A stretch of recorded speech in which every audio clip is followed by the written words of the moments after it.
Radio Free Skaro!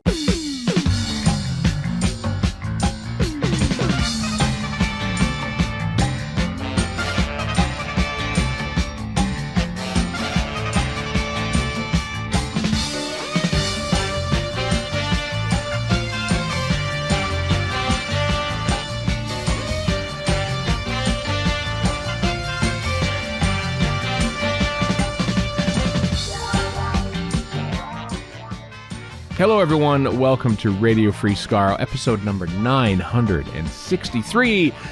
I'm Stephen in Edmonton. Morning in Vancouver. And Chris in Edmonton.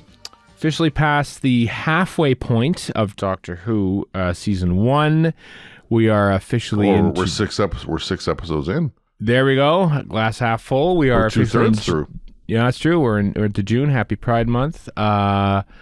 And we're here to review Dot and Bubble. Just showing off all my pride Showing off paraphernalia. Warren, showing off all the press that he has on the live stream. Something that isn't. Got a thing there too. We got a strap there, something like that. Although I could put one on. I bought a few over the years. Interesting. I mean, just a quick follow up from last week where we reviewed 73 yards, and I had one or two bones to pick with it. That being the entire spine of the episode. You don't say. One or two bones. You were a vulture after Carry On. I mean, geez. Exactly. You skeletoned that bad. I know. And I sort of let it go because a lot of people liked it. But then a few people. Not that I was like looking to curry favor or like score points or something, but like I was mildly surprised at how many people. Even though it probably wasn't the majority, but there were listen, not naming names here, but there were a couple of noted fantasy authors who pinged me and agreed with me on my take on 73 yards. I will name names. I'll just make up names. So it J.R.R. validates Tolkien, for one. It validates my opinion. Therefore, I am better than you. Okay, well, there's many things wrong with that sentence. I won't go into why. But you know what? I am happy that this show is, everyone keeps saying it takes big swings, and it's like that's a baseball analogy when from left to right. But I feel like it's more of a cricket thing, tying back into what we were just talking about before we went live on this episode on the live stream, which you can watch, by the way, on YouTube. It's more of a cricket thing because they can go anywhere. They can go behind and up, and like everything's fair game because you're standing in the middle. And this is kind of what Doctor Who is doing this year. Is taking some pretty big, wide swings. Oh, yeah. It's the pansexuality of sport. Kind of like wow. The pansexual. If we didn't already have a title, which thank you very much, Dan Peck, for suggesting that third-hand title, we would have the pansexuality of sport would be obviously one. But, which sounds like the year of the Sex Olympics for a title. Oh, we don't talk about Woody Allen films on this. That's not a Woody Allen film, isn't it? No, that's a British film. I don't remember. Right. What am I thinking of? The 72 film where they're chased around by a giant boob. Yeah, I can't remember. I memory hold most of Woody Allen's work. That's true. Anyway, on that note, let's talk about episode 5, Dot and Bubble, written by Russell T Davies, directed by Dylan Holmes Williams. Who directed 2 episodes of Doctor Who and probably had about 2 total days on set with Ncuti Gatwa as Doctor Who, because we basically have had 2 Dr. Light episodes. I think that's pretty much it now for Dr. Light episodes. Technically, Dr. Light, he's still in it. Yeah, but like they worked around it pretty well, I thought, in this episode to cover the fact that Ncuti was still. If by pretty well you mean basically cloning Blink, yeah. A little bit, I guess, yeah. A little bit. Or Love and No, more like Blink. More Blink, yeah. I went first with my rant last week, so I won't do that again. I'm gonna go with Chris. Chris, what's your initial opinion of Dot und Bubble? My initial opinion or my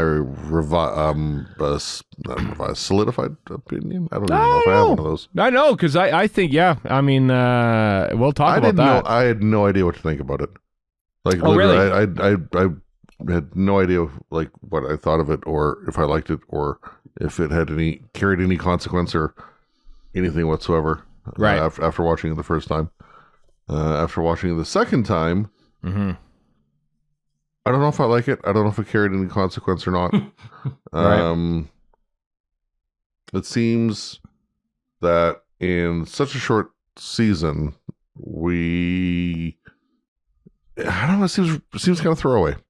Really? Seems kind of inconsequential to the arc of the series. Because I mean, we haven't had. Have we had anything about the one who waits since Devil's Court? I don't think so. I don't recall so anyway. No, I don't think so. No, which is fine by me, honestly. But and then, like, it just had the Daisy, the Susan Twist character being recognized for the second week in a row. But well, and even more so this time. Yeah, I don't know. It's almost kind of a, pardon the pun, dot and bubble episode. wow. Okay. I'll go into more later maybe, but I wanna hear Warren's pontifications. Warren. Right. Okay, so I was kind of in the same boat as Chris the first time I watched it. I'm like, I don't know if I like this or not. A lot of it kind of took me. Okay, I'm gonna mea culpa here from the start. In Unleashed, RTD goes, "There's a test for white people. Do you notice that it's all white people?" And I failed that test. I didn't notice until the end, and I was like, I passed. and I just like, oh, I suck as a human being. How could I not notice this? Yeah. Right? Because all these people show up and they're immediately disgusting influencer scumbags who I hate to begin with. So I just kind of never got past that, to be honest with you. Yeah, but it's still on me that I didn't notice. But No. It definitely ticks a lot of your bad boxes. yes, it does. And they're all people I don't want to see succeed. And like, I'm like, well, what I'm going to call the slacktators, because they're lazy tractators running around eating these guys. Right. You know, I'm kind of on their side, honestly. Slacktators. That's a good one. Put that on a love ribbon it. for Galley, Thank you, everyone. thank you, slacktators. But so the first time I watched it, I was just like, and then at the end we get the racism thing, and it, because of what I previously said, it kind of took me by surprise, and I was half and half on it. I was like, I think Shooty did a fantastic job, especially given it was his first day, which we can get into that later. But that's a lot to ask of a dude on his first day. Like, but then I was also, I guess it makes sense. These people are the way they are, and I didn't clue in, and that, which is why I watched it again. And you do kind of pick up on that as you go. Once you know it, it kind of fits together better. But it felt like it was kind of waving all over the place the first time to me, and so that's why I watched it again. And I think I liked it, but I'm still kind of like, it's kind of floating. It's not bad or anything. It's just kind of floating in the air for me. Also, I've seen people of color say, and I think they're absolutely right about this, why does and it makes sense for the character itself, the doctor, to be compassionate no matter what. Right. But to have a black person have to go, oh no, I forgive you. Well, no, the hell with these guys. They suck. Right. So I kind of I was kind of like meta-wise, I was like, that's not right. And it felt like, is that intentional, or is that just RTD being a clueless 61-year-old white guy, or what is it? Like, I mean, I was just a clueless 53-year-old white guy all the way through this, so who knows? Right. Yeah, I think it's just the doctor's nature of helping people. That's what I thought too. And I also thought, well, maybe the doctor never ran into this before, but that's certainly not true, and not the mythos now. So in this, Joe Martin. Yeah, I mean, but Joe Martin was born in flames, so to speak, because she's like the But you'd think at least at Ruth she would run into some of this nonsense, right? Well, who knows? So the doctor would have had previous, although they don't remember that, so maybe not. Yeah, exactly. You don't remember it. Yeah. There's almost like, I mean, it's my favorite episode of the season. There we go. Boom's still my favorite. Yeah. Wow. Wow. Okay. Favorite. I thought it was shaping up. Go on. Yeah. What, Chris? I was gonna say, you are like complete iconoclast this season. I know what's going on.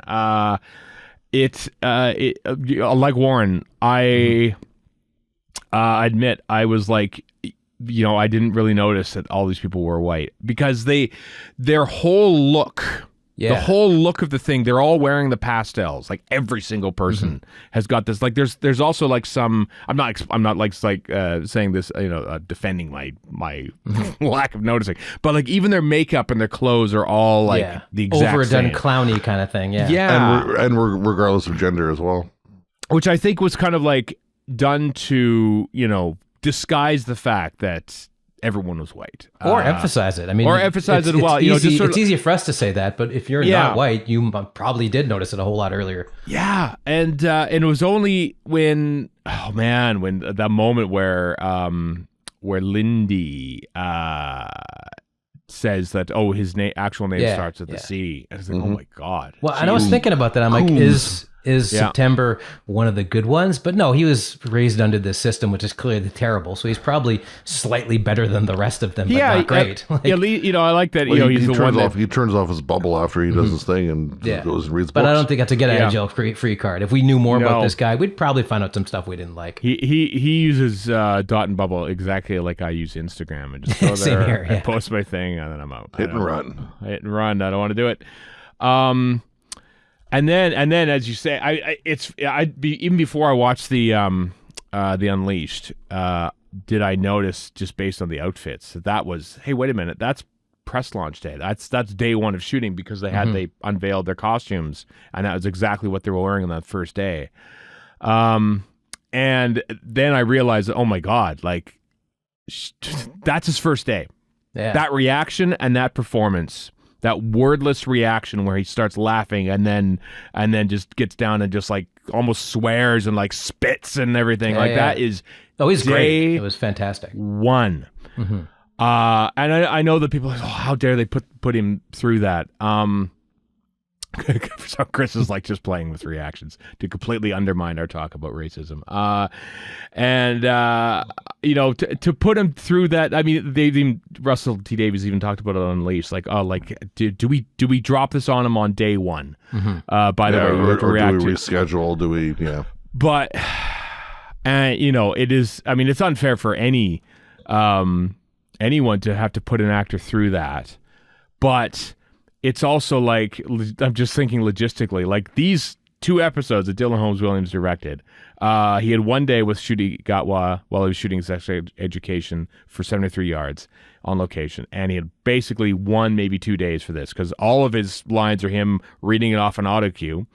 And then he had 1 day where he comes in and shoots it. And so when do you reschedule that? I mean, you already have 2 days total with him over the course of like 8 weeks. You can't. There's literally the 1 day that he had to shoot it, so I don't think it could have been done. The fact that he does that performance, I mean, that is almost an audition piece in and of itself. Like, and only Ncuti Gatwa could do that. And what I really liked about this, China. Yeah, and what I really liked about this whole episode, and I know we're kind of jumping around, but it's important to talk about this as the core piece, is that, no disrespect to Rosa, which I think did a great job at looking at racism and having the Doctor's companions experience it firsthand, but that's in 1955.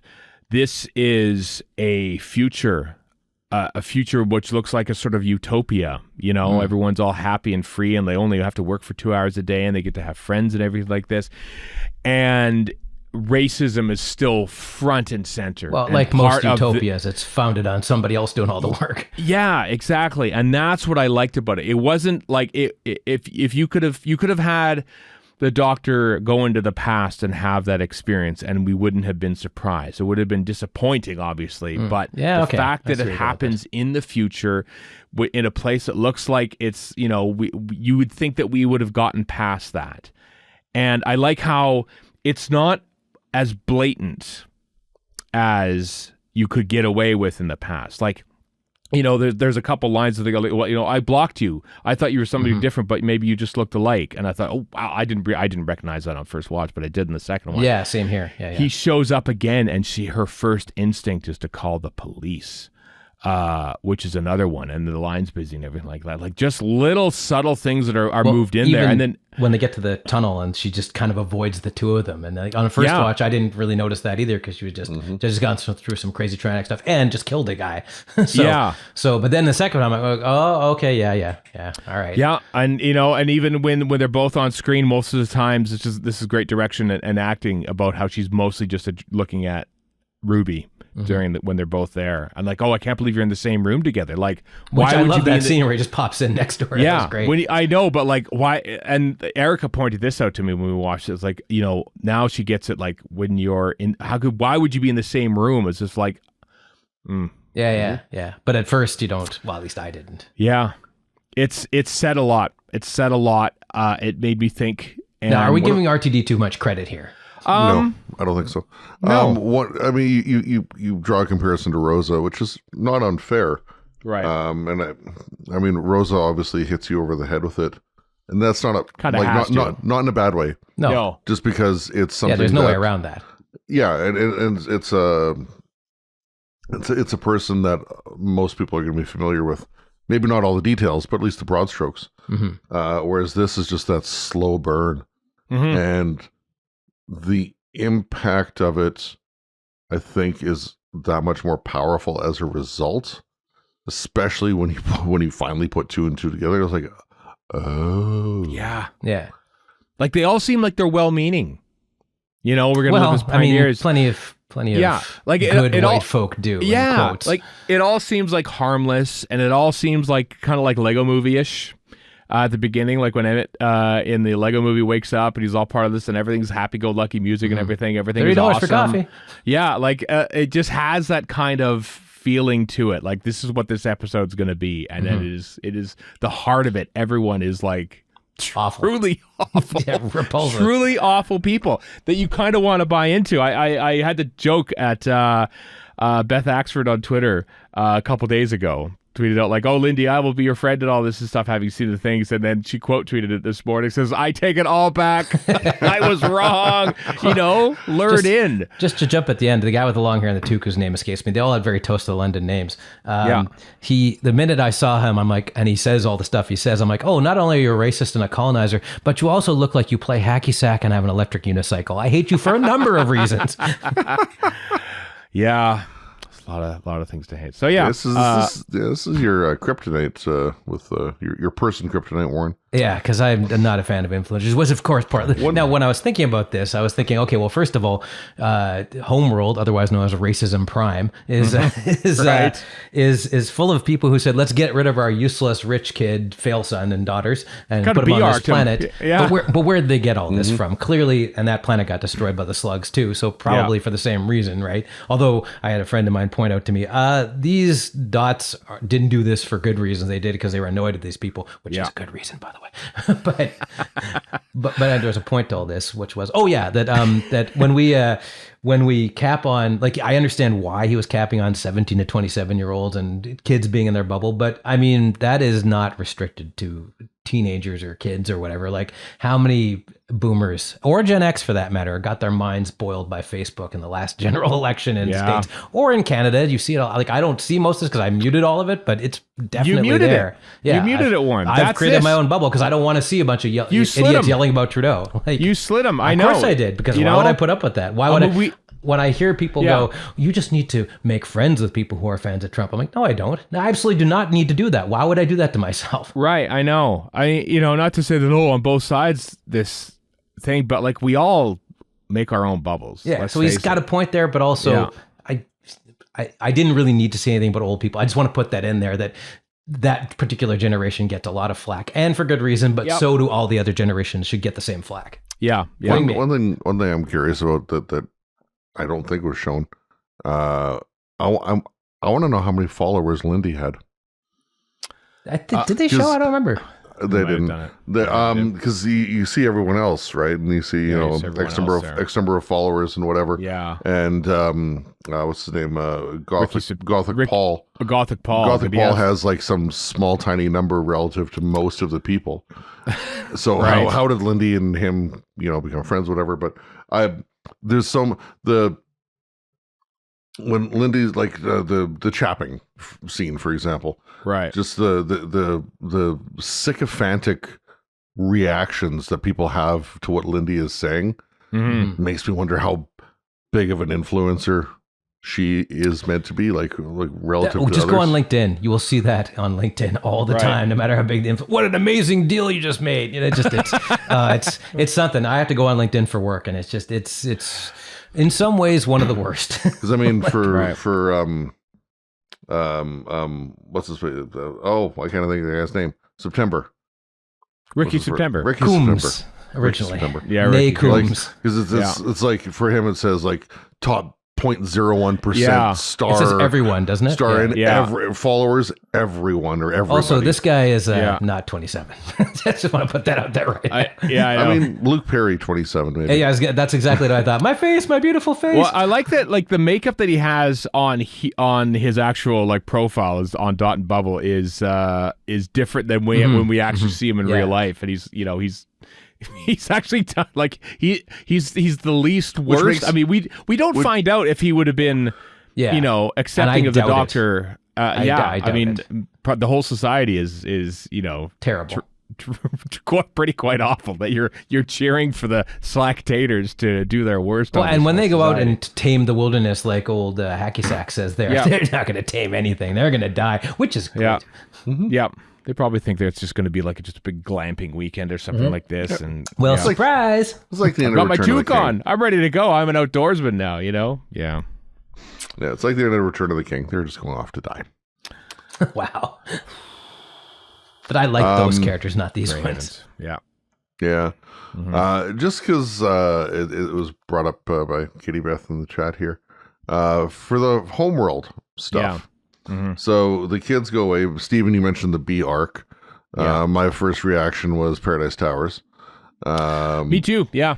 I had that sense. Yeah. So they're probably there were actually black people in Paradise Towers, so that's part of the or Kangs. Black Hangs. Yep, South Asian ones too, who later appeared in Doctor Who. Yeah.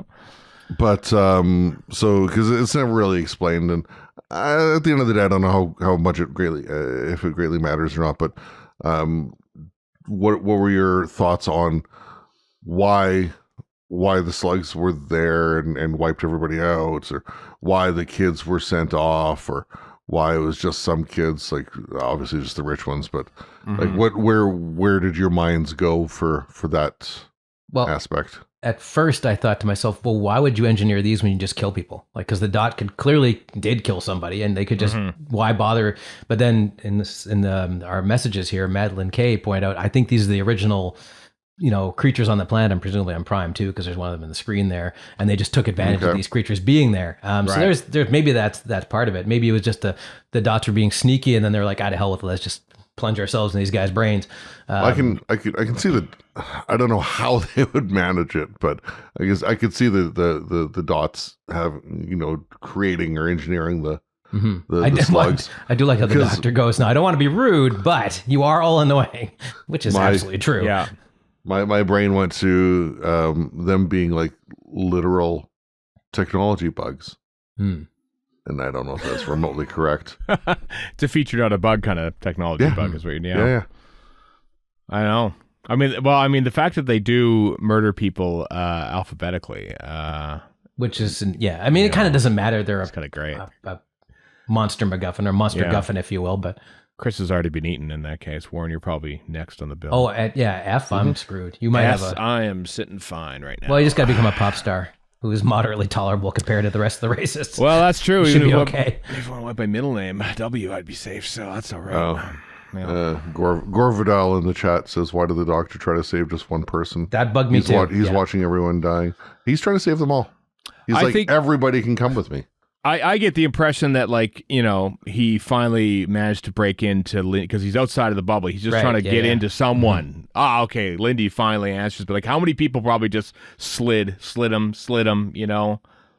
Finally, we don't get to see that aspect. It's finally Ruby kind of that is the one that sort of breaks through. I mean, we see the doctor at the end in the pre-title sequence, of course. And then, of course, he sonics it and gets in there and stuff. But, yeah, it's almost, Ruby at least was looks the part of this place. Young Aryan, I think is what you're looking for. That's exactly it. Even down to the hair, the blonde hair, and the fact that she's 19.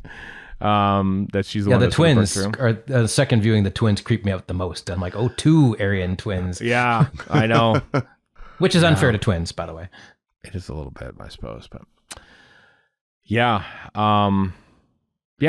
Very thought-provoking. Very good. shooting Yeah, out. I still don't know if I like it, I did, Yeah. but it definitely. And makes I've seen you think. people say, and they're absolutely right. Maybe Amanda Ray Prescott, for one, said maybe they should have run this past a couple of black sensitivity readers before they put this out. And I'm like, yeah, I bet you RTD didn't. He doesn't strike me as the kind of person who runs anything by anybody. So no, but probably should have.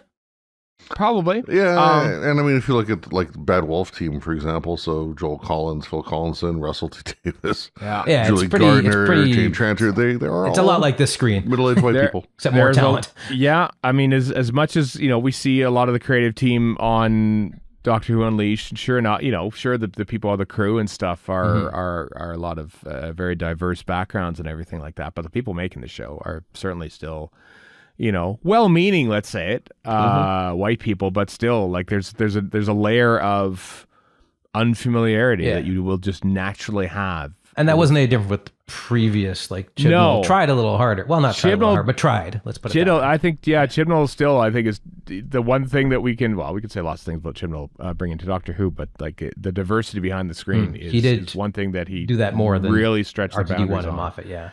Yeah, but you know what? I appreciate feeling uncomfortable in an episode of Doctor Who. Yeah, fair enough. I'm all right with it not being, basically being made to feel slightly guilty about the fact that not noticing. Oh, I felt more than slightly guilty yeah. about it. Yeah. Well, but that's just it, because I mean, you got Lindy.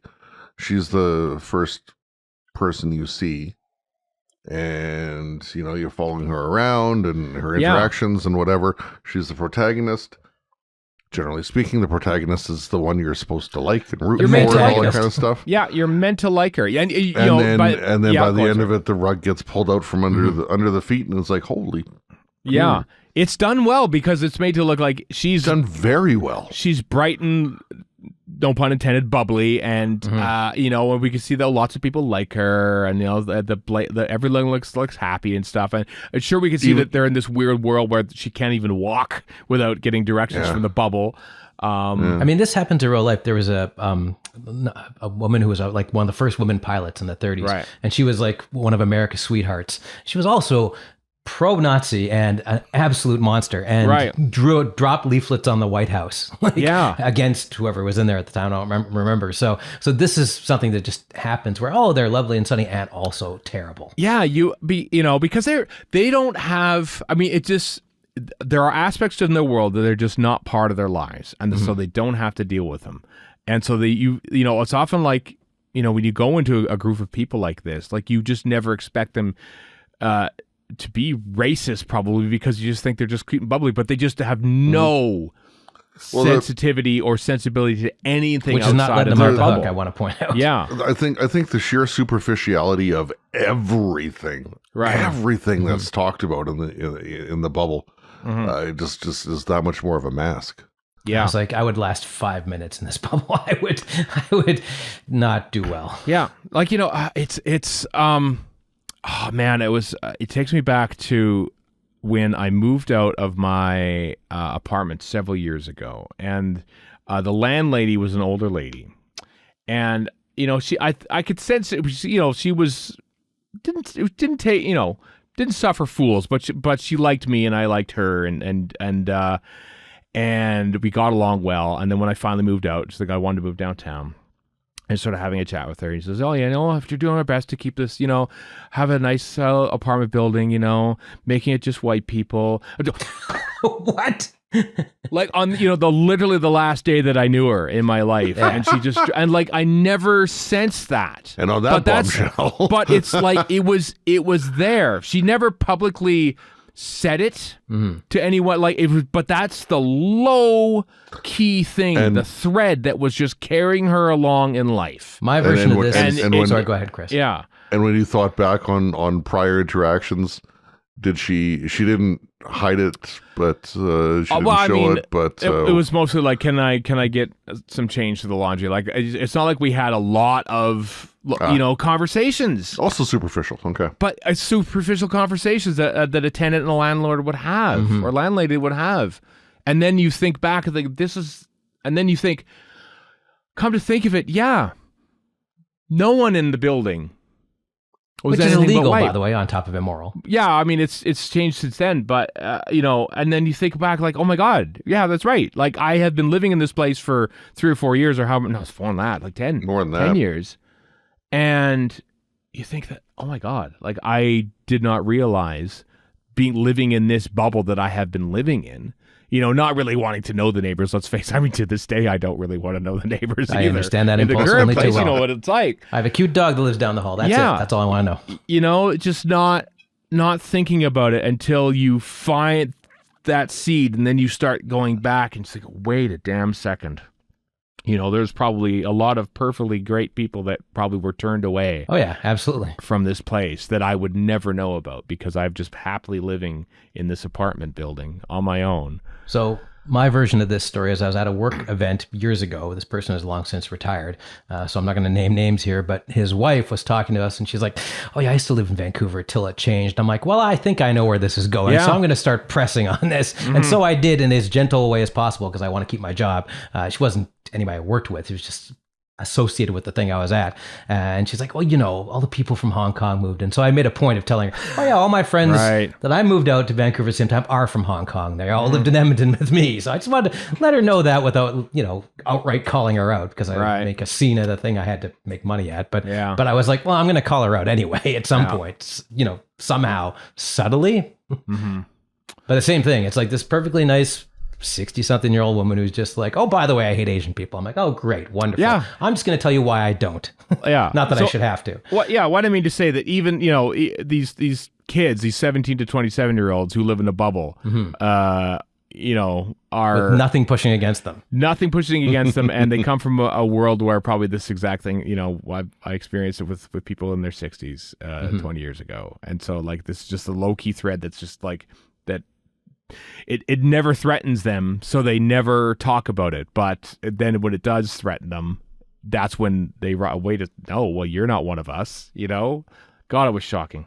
So what I was thinking while I was watching was, okay, so why did they move all these kids to this world, the rich kids? Like, is it just a vacation, or are the older people like, we can't even stand these kids, and they're our kids? Or was it to save? I mean, Well, clearly, I don't think it was to save them because clearly they're going to die off.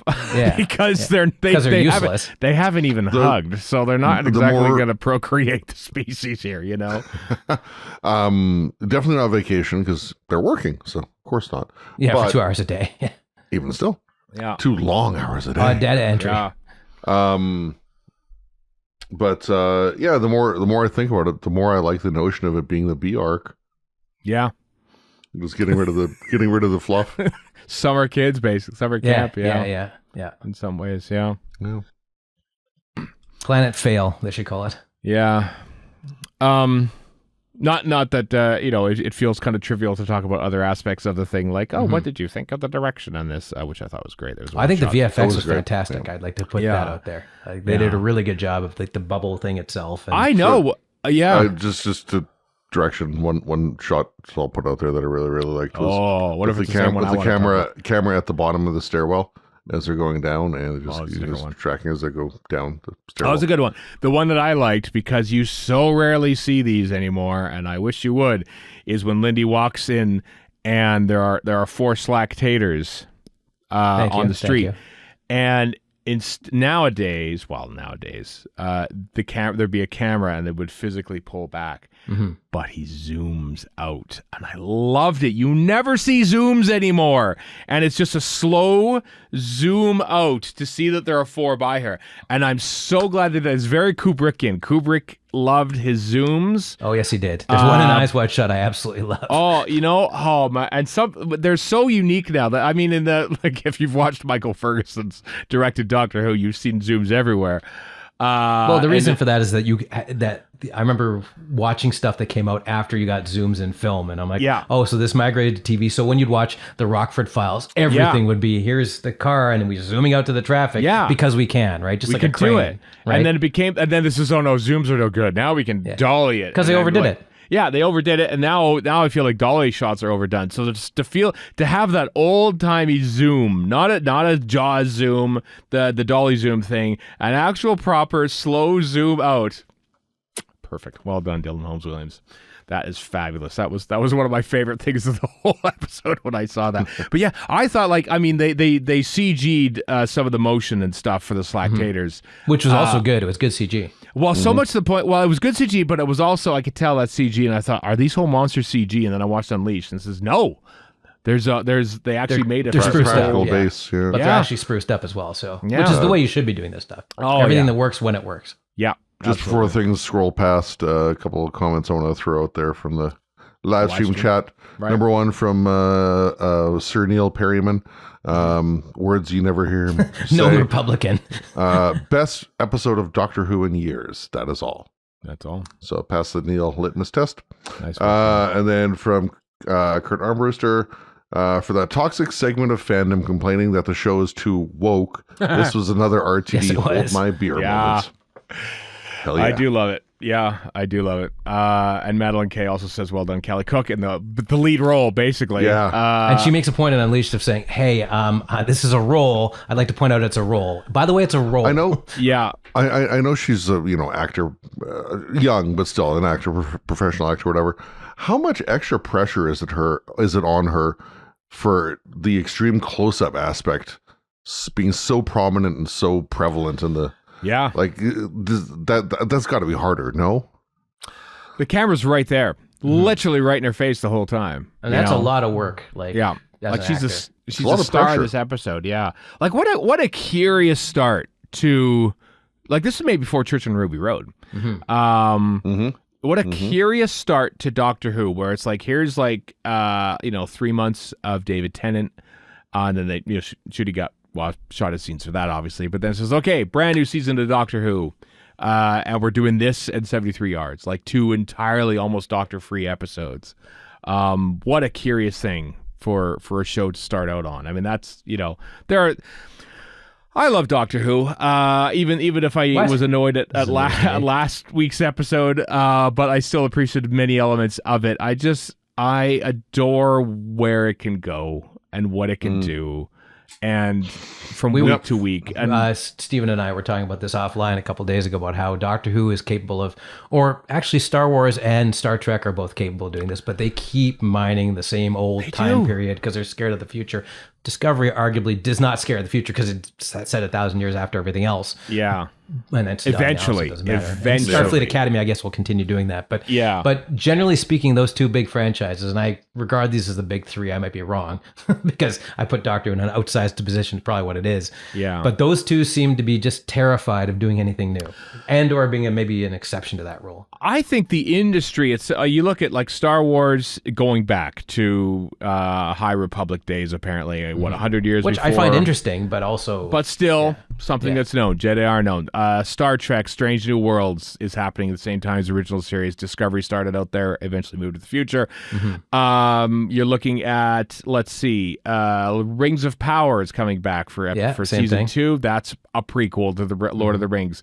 Game of Thrones, House of the Dragon coming back soon. Furiosa, That's a prequel. though I loved it, Furiosa, is a prequel. Everyone, and here's the thing, is that prequels are not nearly as successful as I think people are looking at A, IP when they're making these things, and B, recognizability, but not having to finish a story or build on a story that's already happened, because they know where they're going, so they can build up to that and not have to worry about a satisfying ending, which prequels are too much of an easy way out. I'm so happy that Doctor Who is just like none of that. We are going forward, always forward. I love it. In Furiosa's defense, specifically, they wrote both of them at the same time, more or less, and they just kind of decided to go with, I almost said Ruby Road instead of Fury Road. And also I found it interesting, people were like, well, they should have brought Mel Gibson back and that would have made more money. And it's like, well, first of all, Indiana Jones didn't make any money with an old guy, even though I loved that movie. But also I saw an interview with George Miller, and he put it perfectly without even touching on what a piece of bleep Mel Gibson has turned out to be. He just said, well, I'm not interested in telling stories of an old Mad Max. I want that particular time period, and you can't have an old guy for that. I'm like, well, fair enough. Yeah. But my point is that all these, these places are building on prequels, and whereas Doctor Who is going forward, but I mean, they do, and to its peril sometimes, and when it leans back too far into its past. John Nathan Turner being an example, and various bits and bobs of RTD, or pick a newer showrunner. Yeah, And we might get there with after season Oh, we will 2. eventually. Yeah. Maybe. I don't think it'll be quite as the hard swing that Jodie Whittaker's second season was compared to her first. But No.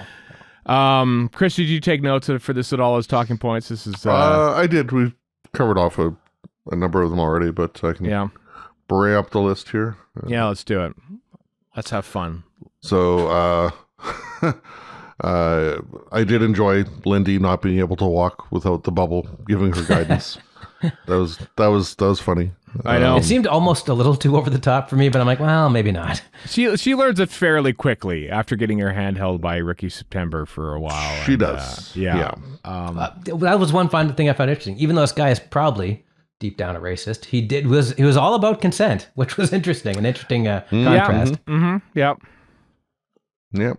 So, checking if it's okay that he shakes her hand or holds her hand, whatever. I know. Like, he is really set up to be the hero. Even the doctor and Ruby fawn over him. Well, I love that where he's like, oh, he's very hot, and they're like, hands off. Yeah. That's how they both say hands off to each other. Yeah, that was great. Like that. Yeah. Well, I'll jump to that part of my notes. Yeah, let's do it. The doctor also says, "Hi, Ricky." Wow. It's not based on his fame, just he thinks he's hot. Yeah, just thinks he's hot. Obviously, unless, of course, in the course of their looking through different people to try and break into to warn them about things, maybe they kept seeing Ricky September in there, and yeah, so but even then, been like, the front of mind. It's like as an old person, I find out that Grim Graham is the newest, hottest thing. Who the hell is Grim Graham? I have no idea. Like, oh no, Grim Graham's milkshake ducked himself again. That is Instagram for fans of Brothers Grimm fairy tales, I believe, is what Grimm that's definitely a startup that's gonna. It probably is a startup that would happen running on the blockchain. But yeah. Just like I still really don't know who Mr. Beast is. I know that you're I so don't either. lucky. You're so lucky, Chris. Either I don't know who Mr. Beast is. The fascinating I've never watched a video of theirs. I watched 5 seconds and I said, nope, no I'm on thank you. YouTube a lot watching old hockey and old British TV and new hockey, let's face it, and a whole bunch of other stuff. And literally never has Mr. Beast, apparently the biggest YouTube star, has once come through my algorithm. Yeah. Like my with little me. YouTube bubble is like completely oblivious to anything like that. I do have a bit of a crossover. So one person I follow and watch their stuff is Mr. Who's the Boss, who used to work for Mr. Beast. Mr. Who's the Boss? Please tell me that's based off the sitcom. No, I'm thinking of someone else. Boss, who's Boss for the win. For Game of Thrones, GTA.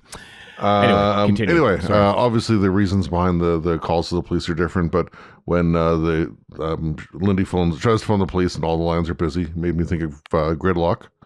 Yeah, I definitely got Gridlock vibes off this, yeah. Yep. Yeah. Of course, she wants help from the black man who's talking at her and won't go away, even though she slid him, blocked him. Hey, I'm blocked. Song Screwdriver. Lindy walking into the pole twice. I laughed. Pitt Madeley did a loop. Pitt Madeley of an hour. I saw it on YouTube earlier. Speaking of YouTube, to relax already, or study to. Already, he put together a loop of an hour-long loop of her. Also, I want to point out a Pitt Madeley jam. Yeah. I want to point out Pitt Madeley. Also, I mentioned the video for Just last week during 73 Yards review, and obviously Pip was on the same wavelength because he made a video of 73 Yards to Just the Nice, song by nice. Radiohead. So anyway, wanted to point that out. Shout out Pitt Madeley on YouTube. Follow him. They'll have to enter it into the fan video happy hour at Gallifrey One. Yes, it should be. Yeah, it's only 3 That's minutes. not up to me. That is not up to me. That's up to Kim and Sage. That's true. Susan Twist being recognized even more clearly by the Doctor and Ruby. Yeah, So I know. that's getting expanded upon. Like, I don't think Ruby's mystery will be answered by the end of this, but I really hope Susan Twist's is. Don't stretch that over 2 seasons. Yeah, We'll see what happens, but apparently That's a lot of people are. So some information about the finale was released in the latest Doctor Who magazine, like cast list. Susan Twist features there, so a lot of the Doctor Who blogs and whatever out there are saying, "Oh, major role for Susan Twist in the finale." Yeah, maybe, we don't know, Sure. but they're certainly building into something with her, Yeah. Oh, and Mrs. Flood. especially with the meta, the meta elements inside the episodes. Mm-hmm. Sorry, Mrs. Flood, Warren, I'm guessing. No, I'm just saying Mrs. Flood, presumably we're going to find something out, but I don't know that. And that's not based on anything other than the fact that they keep bringing her back. So why wouldn't you? Well, Yeah. considering the kind of bombshell at the end of Ruby Road with missus Flood, we've seen what 12 seconds of her since. So who knows? What else got here? It's the doctor ogling Ricky. Right. Lindy sacrificing Ricky September so she can survive. So that's kind of the major turning point in her character and our perception of her character as well. Oh boy, and you get the impression that little dot like went through his head. Oh yeah, you absolutely. do. It does. I went back 10 seconds, back 10 seconds, back back into the left, Like, back into the left, man. back and to Boom. the left. Like just his reaction, Absolutely. just like goes lifeless. Like it didn't just hit him there. I love the way they shot that Dude. because Dude A got little bit of headshot. subtle blood coming out the Dude back. got there, headshotted. yeah, Big time. Like, wow, Yeah, he got no scoped. He totally got no scoped. Man, there was a musical number on this show 4 weeks ago where we just had a guy got headshotted. That's the beauty of Doctor Who. by a racist. Where's Pip Midley with that loop? Right? Like I said, swings, big swings. Yeah. Anyway. Jensen Baker, no, they are not the same actress. No, Mrs. Flood. Where are we here? No, she was not. Oh yeah, we got 2 episodes in a row involving peeing. When he did says know- you haven't peed for 3 days, I'm like, that's not healthy at all. You really should be peeing. I know. What are you doing? And the character is called Dr. P. Why isn't she? true. Why is she completely desiccated, on the like nose. from There lack is- of water? Yeah, there's a bubble account for someone to tell you to urinate. It's just like that's what's there's a subtle hint about what's Well, wrong with this it's a society. little known and hint to that, check your urine levels on top that of that racists too. don't pee. Just Yeah. Well, and they never eat. They never eat. they brush their teeth with a light. They do brush their teeth. Theoretically, you could do. Well, it's a laser. Sure, yeah. No, it's toothbrush or ultraviolet something or like whatever. Sure, that scientifically, I think that would work. that. Yeah. Yeah, we never see them eat, do we? They never eat. A commentator, Dr. Strangelove, says, "Can't wait for the Dr. P Big Finish adventures." It'll happen. Excellent. It'll Well done. happen. I mean, hey, Big Finish, they love stories. We love stories and peeing. They do love stories. Yeah. They have not been shy about minding the prequels, as somebody earlier said in our chat True, on the fair live enough. stream. That is very true. That is very true. I'm pretty sure this is not an exhaustive list, but I did take down a few instances of the abundant racism in the episode. So Yeah. Lindy blocks the doctor, Mm. but happily listens to Ruby. Well, not happily, but reluctantly listens to Less Ruby. suspiciously, yeah. I think I said that earlier about how Yeah. whenever they're both on screen. So the scene showed up again. And the second time, the first time I was watching it, I noticed Ncuti Gatwa's performance, but this time I noticed Ruby, Millie Gibson, like just reacting it. She's like crying too. Yeah, yeah, Like, just her yeah, reaction to it all as well, and that also sells it. Sorry, I just praise for Millie Gibson. Boy, oh boy, they did it again. They found another. Well, and praise for Ncuti Gatwa too. I mean, that was first day, I mean, for God's sake. the fact Praise she's to both of them. 18. This is like early Yeah. days for this whole thing, and like, yeah. I'm watching it again. Just the smug look on Lindy as she's sailing off to her death, but she Yeah. still thinks she knows better. Looking at man, Which made me go, yeah, you're gonna die soon. Bye. you're gonna die, and you just said, oh boy, Hand emoji. it was powerful. It was Waving powerful. away. I just saw it. I watched it out again for me, and it was just like, yeah, hell of a show. Anyway, Chris, sorry. Lindy basically implying that black people all look the same. Yep, I mentioned that too. The doctor and Ruby being in the same room, repulsing Lindy. The voodoo remark from Hoochie Pie. Yeah, that was one. Yeah, that was a real Yeah, sour taste in my mouth Yeah. kind of a deal. yeah. I like that. I like that. You don't like. It wasn't like you don't look like us, or you're. It was like it was the dog whistly kind of comments Yeah, it from was them. racism is what it was. It was racism, but it wasn't like. Yeah, it was. Yeah. Anyway. Yeah, and just remarking the live stream comments from Dr. Strangelove. Ruby's reaction hits harder when you remember she's the Good child point. of a black family. too. So Yeah. absolutely, yeah. Yeah. The doctor finally realizing why Lindy and the rest don't go with him. I don't care what you think. You can say whatever you want. You can think absolutely anything. I will do anything if you just allow me to save your lives. Yeah. And Like, nobody going with them. Even after all that, like, I don't care if you hate me. I'm here to help you. And even just don't. To go back a step quickly to the voodoo comment from Hoochie Pie, that is really the first overt racist thing from somebody that isn't Lindy. Yeah. So it just kind of it shows that the whole society. It helps to imply that the whole society. And then what's is, his name? Old beanbag there. Yeah. Yeah. Yeah, which as I said before, like they never probably talk about. They never probably discuss this. Well, why would they? It would never come up. Right? You don't have to. Yeah. You don't have to. They've never been challenged on it. So yeah. I kept thinking about South Africa pre-apartheid going away. Probably the same deal. Maybe not quite the same, but one Chibnall's era was brought up earlier on. There were times in Chibnall's era where Jodie Whittaker's doctor as a woman was, marginalized, and they weren't. He wasn't afraid to go there, and just like RTD isn't afraid to go there with Nshuti's, the fact that he's a black actor, or a black person. One thing with Ncuti experiencing this, or not Ncuti, but the doctor experiencing this, I was thinking to myself, not only is it bad on the face of it, this person has saved the universe innumerable times. You owe them everything. They don't know How that. dare you? They don't know that though. I know they don't know that, but it's still, I got mad about it. Yeah, I know. We know that. We know that he's their best and only option. Mm-hmm. They don't. They think they know better. Yeah. Nshuti's spit take may be more impressive than Timothy Dalton. I was waiting for your love of the saliva is amazing and consistent, Chris. It was genuine. But it did really work. Yes. Yeah. And I love that. It was very impassioned. I wonder Rage-filled, how many, because when they showed it being shot on Unleashed, and they had a camera, they had two cameras on it. They never used the side angle on that shot. They just, Dylan Holmes Williams, well done. They're well done on the direction on that, because I think that a lesser director might have cut away on that. He shot it from two different shots. That takes away from it to get the coverage. Yeah. But the take that they shot was the same one that they used. I could tell because of all the spittle. And I hope that they did that in one. I don't know how many takes it got for them, but the fact that we saw the behind the scenes of the exact same take that they used, I hope that they only had to do that once or not many times. They didn't have to build up to it. How draining would that be?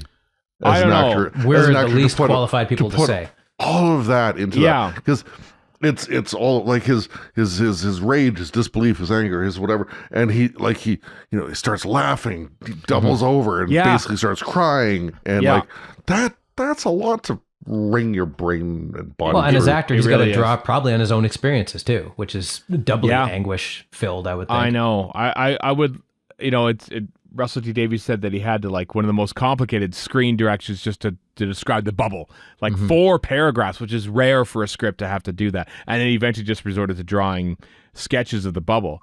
I wonder what. And they had a practical. Yeah. I wonder what the script for that moment said. And we'll find out when it gets put on the writer's room eventually. Yeah. Because I'm curious as to, like, he laughs. Make a mental note to remember to look at that when it does get made available. Yeah, because I'm really intrigued to see. And Ncuti brought a lot to that, I think, obviously. God, and what a performance. And as we've talked about before, day flipping one. Like, hello, done the read through. Here's your first day on set, and go. Yeah. Do that. Yeah, and knocks it out of the park, obviously. But yeah, and I know we talked about it before, but like, it's probably unfair to drop that on him on day one. But logistics probably meant that you kind of had to, because he literally only had 2 days and 2 months to shoot that bit. Is it worse to do that, or is it, hey, let's build you up with Beatles and sing-alongs and stuff? And oh, by the way, now we're gonna do the racism thing. Like what? When is a good time to introduce to your main actor that you're going to have to counter racism? Is there a good time? I don't know. I mean, in a vein like that, I think it's perfect. Just rip the Band-Aid off and get it over and done with as early as possible. Like, here we go. It's not easy no matter what. No, it isn't. And at least RTD was at least a little cognizant of that. If Unleashed is to be believed, yeah. And I just love that it's wordless. You know, I love that there after they leave, there isn't a single line spoken. It's all just reactions and emotions, and it's just like, yeah. And I'll give RTD2 this. He didn't address any of this in RTD1, really, more or less. No. Despite having a companion who was black for multiple seasons, more or less. Spoiling Erica's potential comments on Verity to record it tomorrow. But she turned to me and says, okay, I guess that resets the Martha Jones thing, because, you know, when they land in Shakespearean London, just walk around like you own the place. And it's like, yeah, there you go. That cleared that. That was 2007. It wasn't Russell So Davies. RTD's done a little bit of homework. Good. You know, yeah, it's you don't own the place, you know, even when you think you do, even when you think you're the best option, you know, I've often said that white privilege is walking into a room full of people and you're the only white person and you never feel like you're the minority. And I feel that a lot, let's face it. And yeah, that's why I don't think I'm all that qualified to comment on some parts of this. I think we shouldn't cede the stage. This is speaking to us, because, you know, I know it, but I know what you mean, Warren. You know, but both of us, Warren and we never got. Chris recognized it earlier on, but Warren and I didn't. We just thought they were annoying people, and then we were all white. You know, I didn't see it during the episode. It hit me thinking about the episode retrospectively after the first time I watched it. Yeah. But it certainly wasn't during, because as RTD says in Unleashed, like, how long is it going to take somebody to notice? 15 minutes, 20 minutes, 25. You're like, yeah, for me, 45. Yeah, it took us a long time. Yep. You know, well, shame on me, frankly, and I mean that. I'm not joking. But I feel better. I feel better for the experience. I feel thank God you have taught a white person to feel better about themselves. So that's which was the goal the whole time. Also a good thing. Right? Thanks, middle-aged white showrunner. Oh, yeah. Eventually, we are catered to. Anyway, Chris. And this, the last thing I had on my notes, and this is, I think, as much for Warren's benefit as anything else. Basically, you almost become aligned with the dots in wanting. What do you mean almost? wanting to kill the residents. Yeah, they could have snapped to it. Come on, dots, get to it quicker. Just send the next batch of idiot children. I do kind of wish that the credits sort of rolled out, you know, a little like a single frame credits, and then cut to like a sort of like a vignette style of like them getting eaten alive in the wild. With cut the music. Back, another thing there. You know, like kind of like the sketches like at the end of the Mandalorian credits, which are great. You know, like that kind of thing of having to show what happened. Just have a silent thing with Ricky September lying there with a hole in his head, a la the Adric credits. Oh dear! With the laugh track. With the laugh track, yes. Yeah. Yeah. Wow. So, Stephen, your favorite of the season so far? Yeah, absolutely. Warren, you said Boom. Boom's my favorite. This is it's somewhere in the middle. Not fair. It's probably a little higher than that, but I gotta let this one simmer. But they're so different. We've had the Devil's Cord and Space Babies and this and 73 Yards, and none of those match up with any other one. It's good. Where do you put them? It's like we had, I had Fruit Loops, I had pizza, I had Mr. Watt, I had some Indian food. It's like, which is your favorite? Well, what mood are you in? Yeah. I like Fruit Loops, and I like Indian food. But do I want them together? Years. Do I have to choose them? No, I don't want to have to. You know. It only took you 40 years, Stephen. But welcome to Doctor Who. Right, exactly. So I love about why isn't always about dialects, man? What I love about this show, this is why I don't like ranking episodes anymore, because they're just like they're so different. They each do different things. It is an anthology show. Let's face it, at its heart. This is probably the most anthology of anthology. Ranking things is a fan thing to do. Yeah, I know. Just like I saw somebody dissing Lore, and I'm like, yeah, you're right. Lore is kind of dumb when you get right down to it. Like not the character from as in Data's brother. But, no, well, he's kind of annoying too. But but no, just Lore being a substitute for a story. Yeah, absolutely.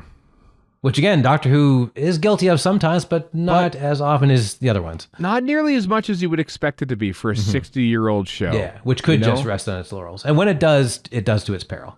It does a little bit. It does, yeah. I mean, we haven't really, we had mention of Time Lords at the very beginning. Here's who I am, and there's no more of them, and we haven't seen them or heard from them again, and I'm okay with that. Yeah, I'm that's okay fine. for the Time Lords to stay away for quite a while. We don't now. need the collar Jedis. No, exactly. Yeah, after the vomitous info dump at the start of Space Babies, we have nothing.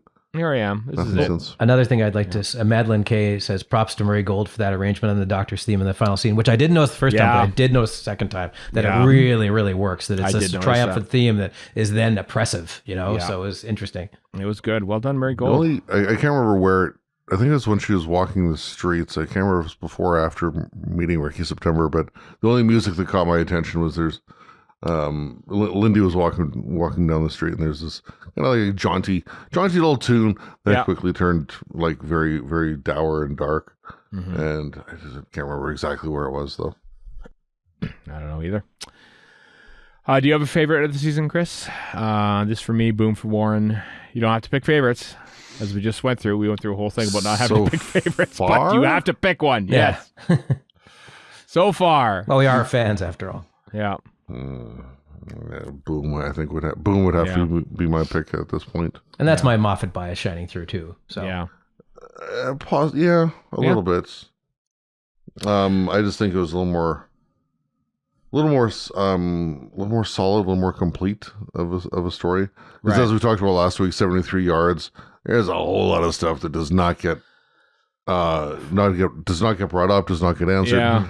Kind of here too, actually, to be fair. Like absolutely slugs, here. but like it feels like the slugs, the homeworld, the kids, the B arc, there's definitely a lot of stuff. It's unanswered. How they even she says, we work for 2 hours a day, then we party the rest of the time, kind of thing. So is it all virtual partying? I assume so. They've never cocktails. I assume Nightmare. so, given they never hug, and Yeah. So it'd be like being in the pandemic the whole time. But actually, to that end, so at the end of the episode, so when Lindy and what's her name, Shooty, the two Shooty Pie, the hat lady and the toque guy. Hoochie Pie. Well, no, just it's the trumpet girl, woman. Oh yeah. I know what you mean. Anyway, because I closed my notes and had her name on there, and I've forgotten it already. That's fine. Anyway, if they have only ever had virtual interactions, then when they first, number one, they must live not that far from each other if they go to the same. True. Yeah, they're all in that same area. Right. And number two, you'd think they'd make more of a big deal about the first time they meet in real life.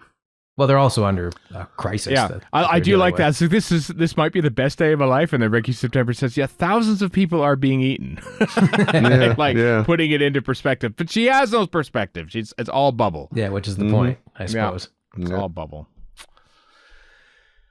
All right, was that it? Is that we're putting the rest to bed? I mean, the episode was finished minutes ago on my, which is my informal I had a thought, but counter. it's gone now. Oh well. Oh, at least amongst the three of us, much less divisive than last week's. Yes, that's I true. dare say. Yeah, I think so.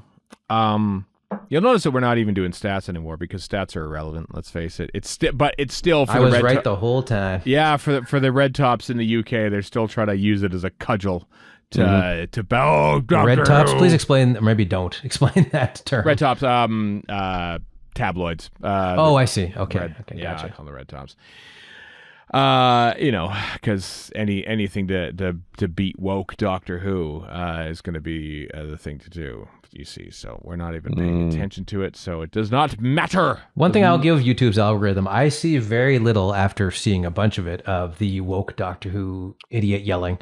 Yeah. That does not pierce my bubble, so I'm glad for that. Yeah, well, I'm sure it's probably out there. I'm sure it is. We're not going to pay it any mind here. No, we won't. But my Google alerts, sorry, Warren, are chock full of trash like that.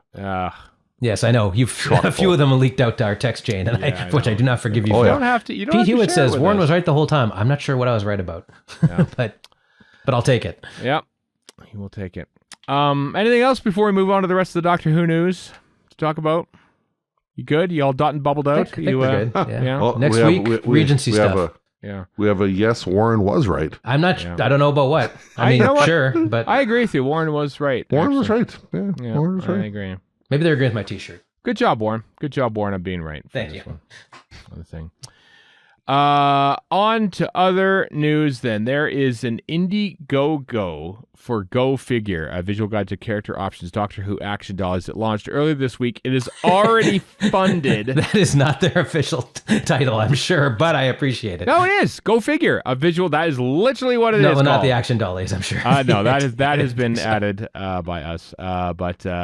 But it looks great. It's this is like they posted, of course, mock-ups of what it will look like and everything like that, with the whole catalog of action dollies, and like it's really good. I'm so glad it's already funded. But you can get like stretch goals and stuff. Links in the show notes. Gary Russell's part of it, Gareth Kavanaugh, and others. As we record this, it's 28,000 and change Canadian, 147 backers. That's like almost $200 per backer on average. That's pretty awesome. As a dollyist, I good chunk. I haven't done it yet, but I feel duty bound to contribute to this. But then there's the shipping fees, which are god awful from It's England. pretty bad. So It can be pretty bad from the Well, I'm almost want to get it and have somebody I know bring it to Galley. What does it say here? Softback is 30 pounds, hardback 50 pounds. I'd get softback, but Not- yeah, then Not including shipping. Not yeah, counting shipping. yeah, I'm probably paying $100 for this thing. Is what it boils down to. Ah, well, Which Mint on there card. are worse things to pay tier, $100 for, 200 but for a good cause, for Yeah. it's for a good cause. Yeah. Anyway, so well done in hitting your stretch goals already. I mean the main goal, and good luck on the stretch goals, because that is certainly a project that is up our alley. Also in that vein, there. Stephen Catnip is what I'm calling Yeah, this. well, this is Stephen Catnip. that's the what Terra I mean. Nation Army had another video out, which is about a 6-minute little short video called "Every Mistake in Planet of Decision." That being part 6 of The Chase. Most of which, I think, all of them have been removed from the Blu-ray for season 2. All the many technical screw ups that Richard Martin let through in the making of that episode. The episodes 5 and 6. No, is it 4? 4 is the most shoddily directed episode of Doctor Who in history of The Chase, the haunted house. you have mentioned this from time to time. And episode 6 It's amazing how Stephen can let it go. Oh, it's just amazing. It's fascinating. It's just fascinating that from one week you get the next week you get Douglas Camfield directing to perfection in The Time Meddler. And then you just see complete amateur hour on The Chase. It's just like, bless Richard Martin, but man, like not just, sometimes directing is an artistic thing, and also it's just like getting it technically correct. Yeah, it's logistics, a lot of it. Yeah, and the logistics failed. I mean, the famous Zarbi running into the camera in the Web Planet is My Martin take on joint. the mechanoid is that Right. A, is that thing full of jet fuel because it's spewing out fire, and B, it's really poorly designed because it has to get real close to that Dalek to set fire its way. That's true, or grab onto it, or light very elaborate cigarette as well. Which is its main function. Let's be honest here. Yeah. If you're in New Zealand, you Please talk stop like that this. immediately. No, I'm not gonna. But the Doctor Who Worlds of Wonder, where science Worlds of meets Wonder? fiction, move is in New Zealand. It's opened up new. Sorry, New Zealand. You're not you that did make one of the, Wellington? You did make one of the greatest film trilogies Point of all out, time. I'm not doing any of this. Yeah, Warren is right on this one. But yeah, it's Doctor Who true. exhibit with a bunch of Daleks and stuff. Listen, they posted the article for this in November on the Doctor Who website, but it's finally opening now. The TARDIS tweeted that the BBC Instagram account blooted, I believe, that the Blurped. TARDIS is They truthed it. Yeah, They're only on True Social for some reason. in New Zealand now. So if you're in New Zealand, you can see that from June 1st until sometime in October or November, I think it is. So enjoy that. These things never come to Canada. So I'm so glad we got to see the experience. right, Warren? Like, man. Yeah, we still had to go to England to do it. So With my boy K1, the giant robot. yeah, good old K1 robot. A couple of big Finnish things to talk about. The final to date story in the Christopher Eccleston Ninth Doctor audio dramas is out now. Starcrossed, the last of the season 3, Based on the Eccleston. Starlost.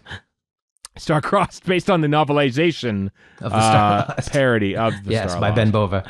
Is, Romana Clef, as it were. Yeah, is out now. Yeah, Eccleston, By the way, Is It Camp fans?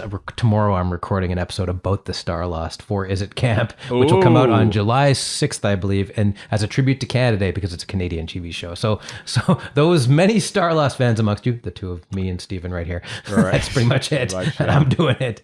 So anyway, there's your heads up.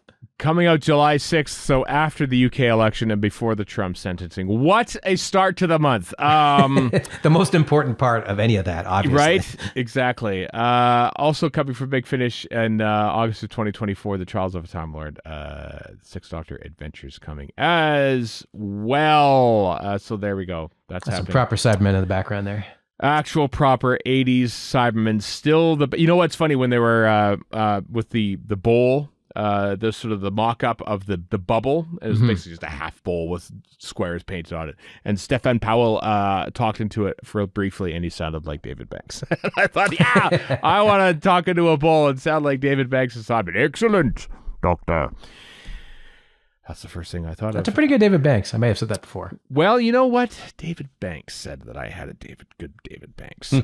Well, that's the authority, I would assume. So. That was one of my proudest moments. And the universe imploded afterward. When I met David Banks at Gallifrey One that one year. Interviewed him, and he was also on our live show that one year as well. Hey, he insulted me, so I hate him. That's true, he did. He called you short, I think. Wasn't Yeah. He? Nobody asked David Banks. Go to hell, Cyber Leader. I got out of them. Why don't you go off and enjoy a well-prepared meal? No, you can't, can you? Here's some gold in your chest. Sir, Sorry, stop that. stop that No, in gold in your chest. What do you think of that? Dang, you idiot. Also, I just hit his knee because he's so Yeah. tall and I'm so short. It's links in the show notes, but Titan Comics has put out an official trailer for the very first official 15th Doctor comic book, which is coming out in July. I know they had a free comic book day version that came out as well before, but look at that. He's wearing his Tom Baker scarf. I was thinking, for all our decrying of living in the past, the first thing that comes to my mind is he's wearing the Tom Baker scarf. Yeah, but you know what? I could totally see him wearing a scarf like that. You could pull it off. Him and Tom Baker. He can pull off pretty much damn near everything. So that is pretty cool. All right, kids, that's it. Next week, Doctor Who is back in a big way. Everyone, it's the Regency episode, Rogue.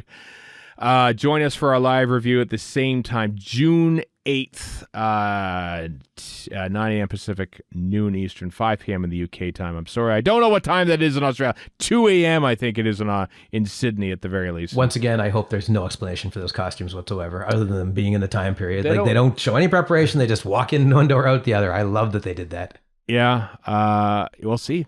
Maybe we'll see the inside of the TARDIS next week. Only to have them not show the transformation, other than in one door out the other. I will think about this, but like this is apart from we saw it briefly when the doors opened, obviously, but that doesn't count. Because I often like to think like when they did TARDIS scenes, and there's always been TARDIS scenes in the modern series. They always do them, but in the classic series, especially in the 70s, they barely went weeks without ever setting foot in the TARDIS.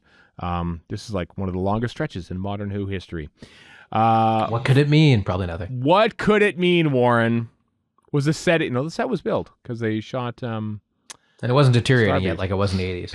Yeah, I know they had to do a bit of a refit. Oh no, did Pertwee's set, like that's not the reason why, but wasn't Pertwee's set not doing great either? No. Okay. Pretty much. Anyway, on that note, we'll find a big rundown of TARDIS history scenes next week on Radio Free Skaro. Join us for that on the live stream and also on your podcast feed. So until next time, I'm Stephen in Edmonton. Warren in Vancouver. And Chris in Edmonton. So long for now.